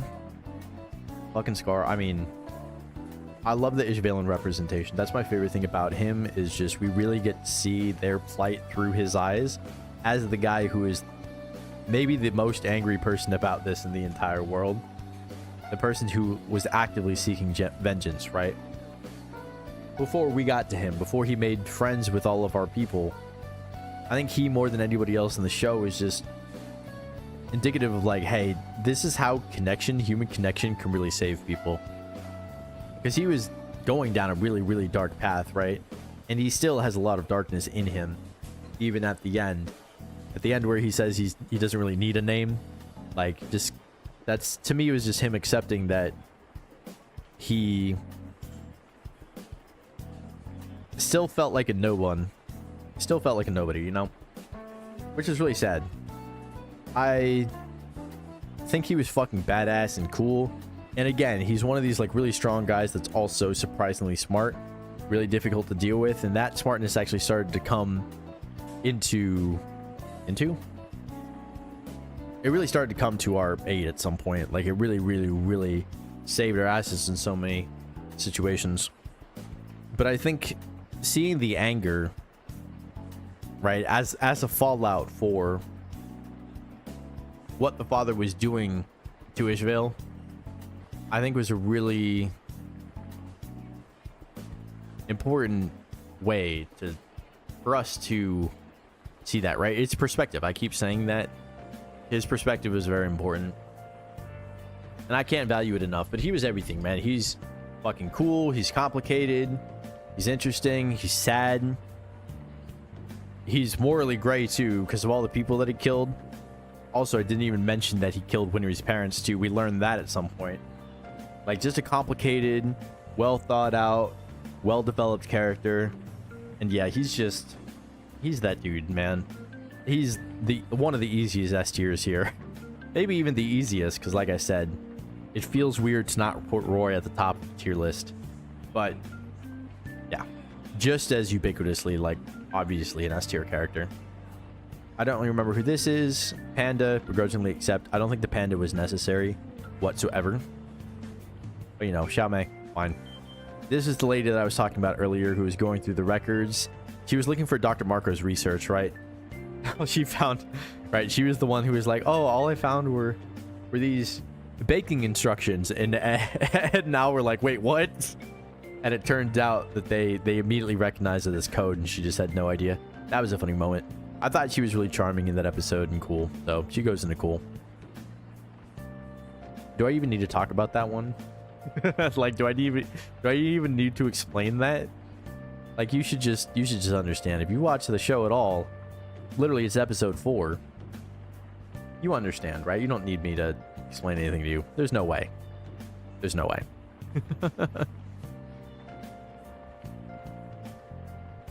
I don't even remember who the hell this is. This is not a good picture of them, so whatever. Don't remember, don't care. Sloth. I kind of hate Sloth. Sloth was a waste of time. The only cool thing about Sloth was that he created the underground tunnel. Other than that, he was just fucking boring. He was lame. Not interesting. Not even really that imposing. He got beat by half of Olivier and Alex. I did think that the coolest part about that was Alex beating his ass. But like, Alex using, like, putting his dislocated arm in the way of a hit so that Sloth could knock his arm back into its socket. That was sick. That was fucking sick. But again, that wasn't something that Sloth did. I did like they work in, you know, like, because Sloths in real life, they are slow to preserve energy, and just every, like, once in a while, I forgot exactly how it works, but they actually can move really fast. It just requires most of their energy to do so they save it up for a while. And yeah, I like that he had that trait too, but like, he had no personality, no perspective, nothing interesting about him. Scar's brother, obvious A character. I think he was fundamentally so important in informing Scar's perspective, because Scar's perspective is built on loss, right? And the fact that he sacrificed himself to save Scar's life, gave him his arm in the process. In hindsight, I feel like it must have been a human transmutation thing. Somebody told me that, like, he probably just wandered off and died somewhere, but they never found his body. It's hard to tell, but there's no circle on the ground, so he probably didn't do human transmutation, but like, he did something alchemy related. But he was the guy trying to put alchemy and alchemy together, right? And the reverse transmutation circle, even though I was a little bit disappointed, because I feel like it was supposed to do, or I thought it was going to do what Hohenheim circle did. And I was like, okay, what's the point of this one then? To kind of undo the block in alchemy that the father put in place. But we didn't see exactly what that meant, so it did feel a little bit hollow, but that's not his fault, really. That has nothing to do with his character, thankfully. But that was just an extension of him that I didn't really appreciate. But he was fucking cool. I really like the concept of having destruction on one hand, creation on the other, and I love that Scar copied that in the end, where you got those same creation tattoos on his other hand. That was fucking awesome. That was a really, really good full circle moment for Scar as well. So I think this guy is dope. I fuck with him a lot. Ed and Al's mom, yeah, she was fine. I think she gave Hohenheim a little bit too much leeway. But she understood. She understood that, like, he just wasn't going to fit in with their life. And that, like, I don't know. I still think he should have left a lot later. Wait until they're adults so you can fully explain the situation to them. I think he chose a poor time, and she really kind of enabled him.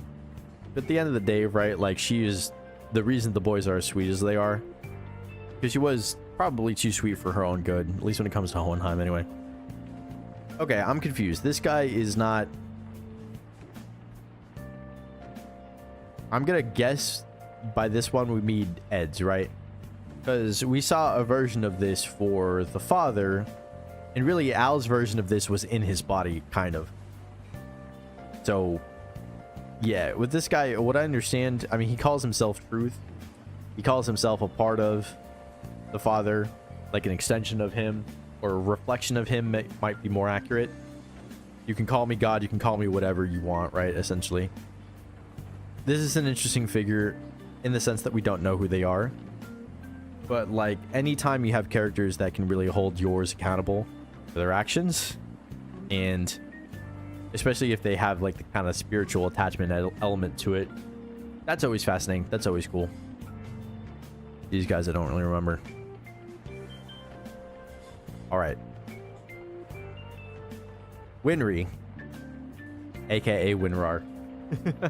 I kind of stopped calling her Winrar. I got tired kind of fast, but I just didn't want to be repetitive, especially because as the story got more serious, I wanted to take her more seriously as well. And man, I'm sure a lot of people just kind of see her as the traditional female sidekick to her main character that just, like, doesn't have any strength, not really important in the grand scheme of things, but pretty much only exists to be the protagonist's love interest, right?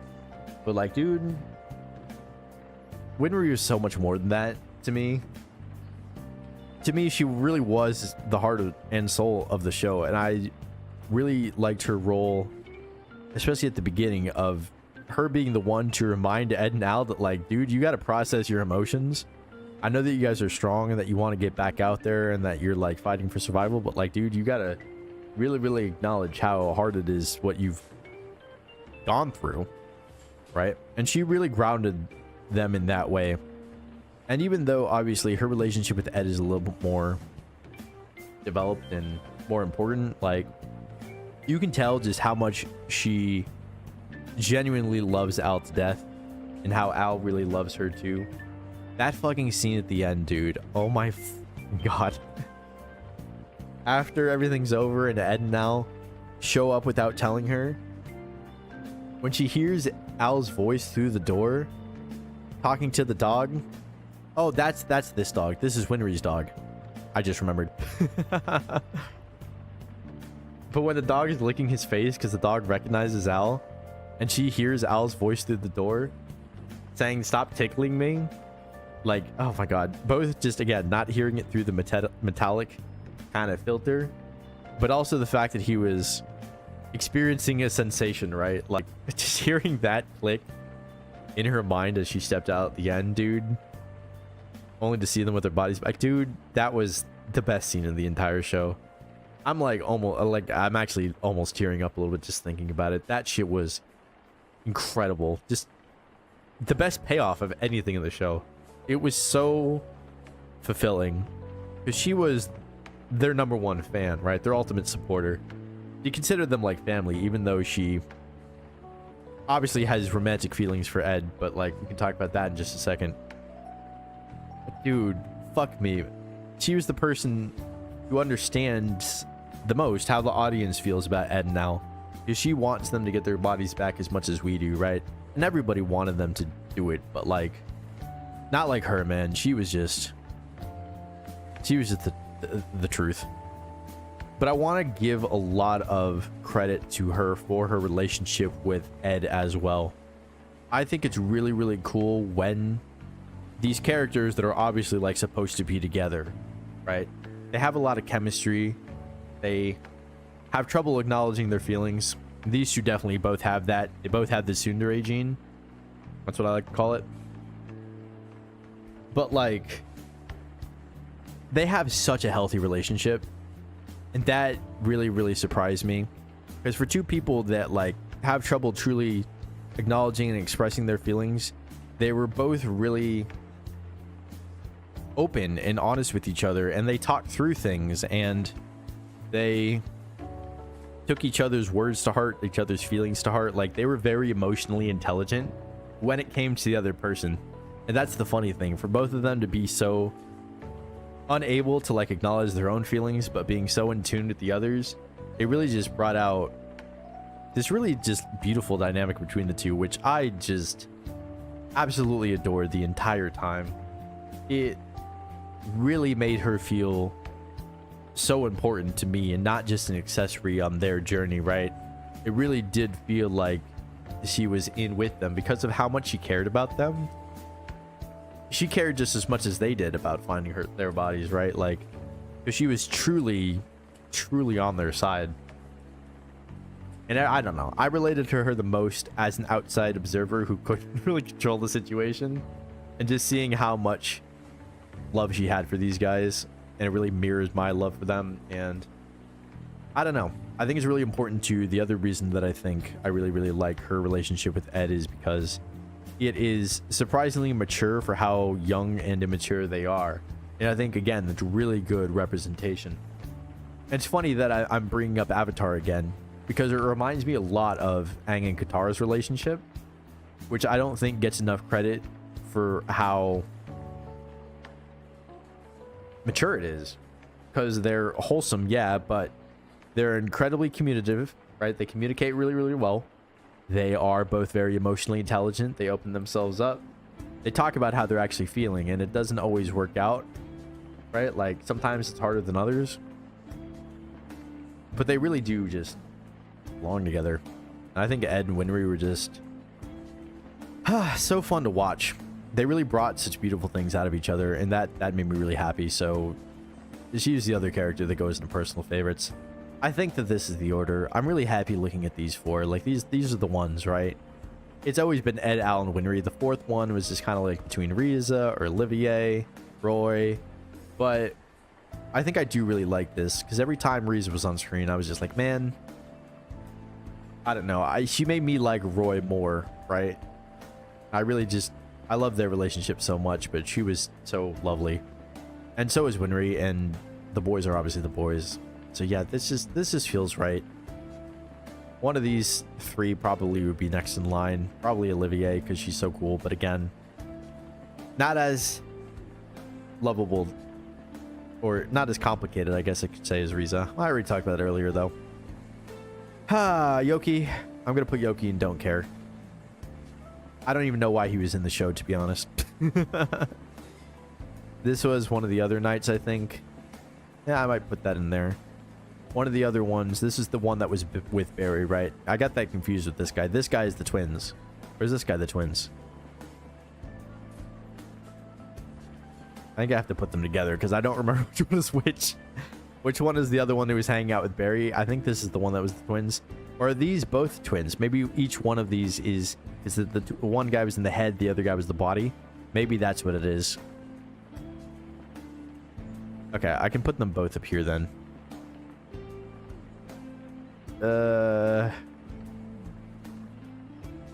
don't like how this tier is uneven. Granted, I just realized I thought this was Zampano, No, that's Zampano.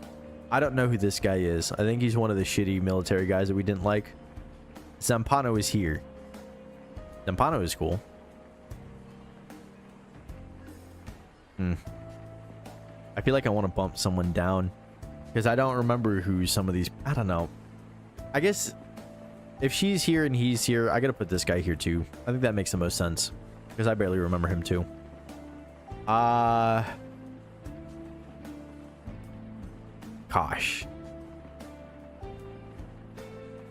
I don't know that I know who this is. I have to think about it a little bit. If I can remember anything about them, they have to go up there. Oh my god, these are Winry's parents. That's who they are. They're Winry's parents. That's why they look a little bit different, because they are only in pictures. Yeah, of course. Of course, these are Winry's parents. I have to put them as barely remember them because we barely learned anything about them.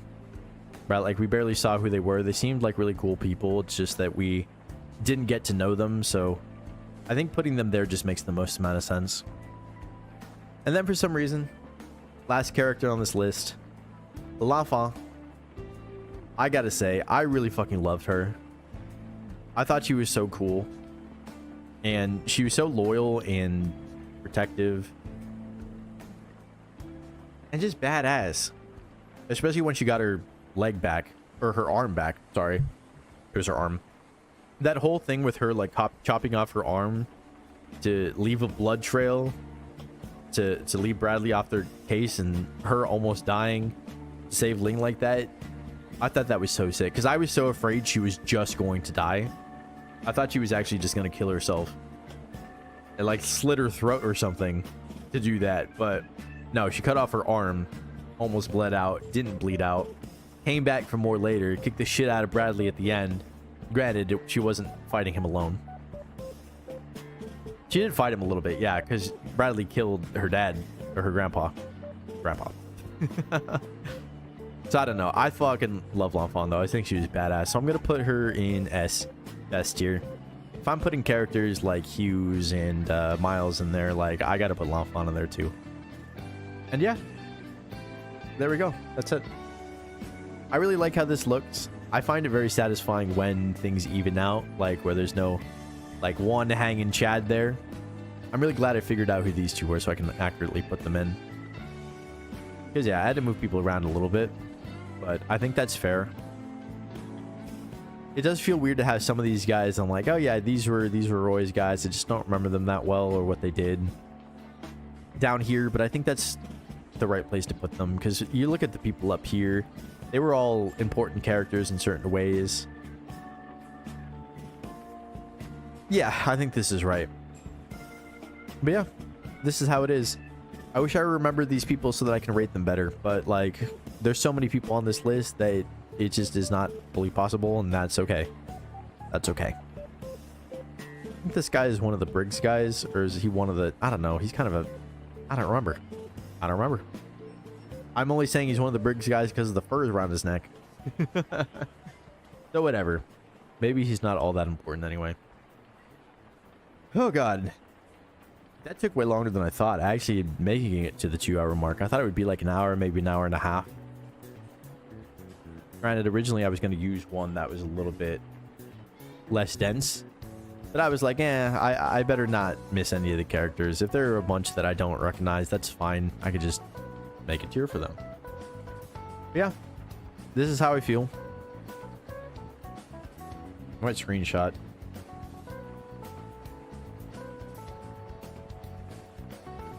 Can you see that? It's got dark. I could always share it on Twitter, but it's funny. You can't see what I'm doing there. There we go. I have my screenshot set to rectangle mode because I use it for thumbnails a lot. So I'm just clipping screen grabs. I don't want to take a whole screenshot of my entire screen and then crop it, right? Like, I'd rather just cut out exactly what I want. But yeah, this is my tier list for Full Metal Alchemist Brotherhood. Thank you for those of you that watched it. And if anyone's coming here watching in the future after watching the series, I really appreciate that, actually. Thank you very much. Again, I thought this might work better as a video, but in the end, I decided to do it as a stream just so I could be a little bit more freeform. But the stream will live on as a video, so that's one of the reasons I thought that it made sense to do so. But this is the final thing that I will do for Full Metal Alchemist Brotherhood, so yeah. We are truly wrapping it up now. It was a beautiful show, beautiful journey. I adored it. And like I said in the actual episode, it'll always mean a lot to me because it was the first show that I reacted to.